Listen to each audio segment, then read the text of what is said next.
Well, welcome to the channel, viewers. Dr. JWAU, Covert Female Narcissism, episode 36. When you realized you were fighting for attachment, not love.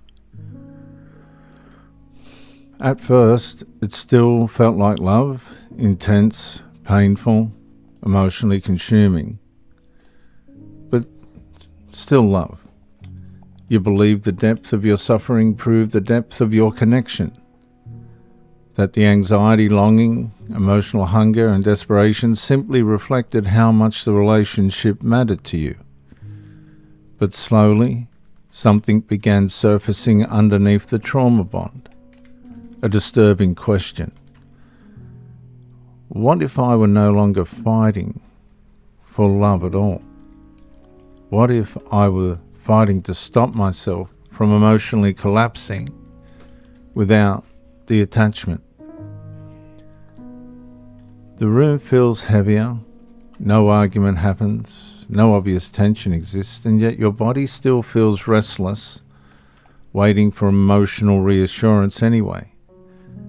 And viewers, gentlemen, that matters, because covert female narcissistic abuse eventually conditions the nervous system to emotionally depend on intermittent connection for stability.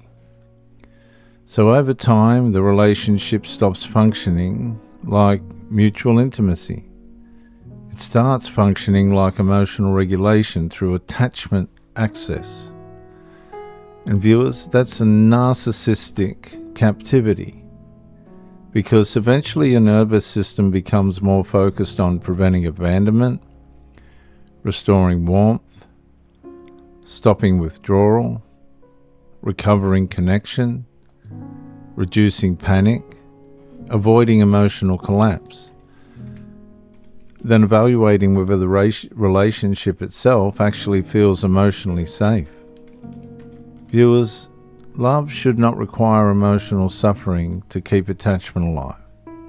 But in a relationship with a covert female narcissist, it does, especially after prolonged cycles of intermittent warmth,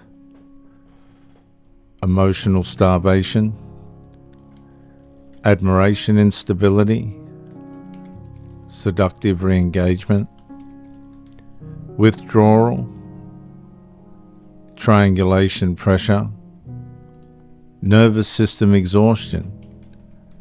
After these things have trained your body to confuse relief with intimacy itself.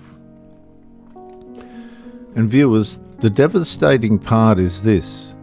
Attachment can survive long after emotional safety disappears. And that's why trauma bonds feel so psychologically confusing. Your body still craves the person hurting you, still waits for their warmth, still experiences relief when they reconnect emotionally, even while the relationship itself keeps producing anxiety, hypervigilance, self-erasure, emotional instability, exhaustion, loneliness. The fan hums softly overhead. She finally responds after emotional distance again. Your chest relaxes immediately, and somewhere underneath that relief, another recognition quietly forms. Your nervous system is reacting like survival just returned to the room. That is not healthy love. That is conditioned attachment dependency.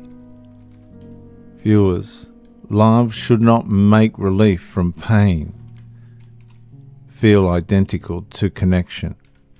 But with the covert female narcissist, it can. And over time, the devastation deepens even further, because eventually you begin noticing something catastrophic. The relationship no longer feels emotionally nourishing. it feels emotionally necessary. And that distinction changes everything, because love allows freedom. Trauma bonds create panic around losing access to the attachment itself. So the nervous system keeps returning, keeps hoping, keeps enduring. Not always because the relationship still feels emotionally fulfilling, but because separation now feels emotionally unbearable. The silence stretches softly through the apartment. Your body feels exhausted beyond language. And suddenly the truth lands with devastating clarity. You are not fighting to preserve healthy love anymore.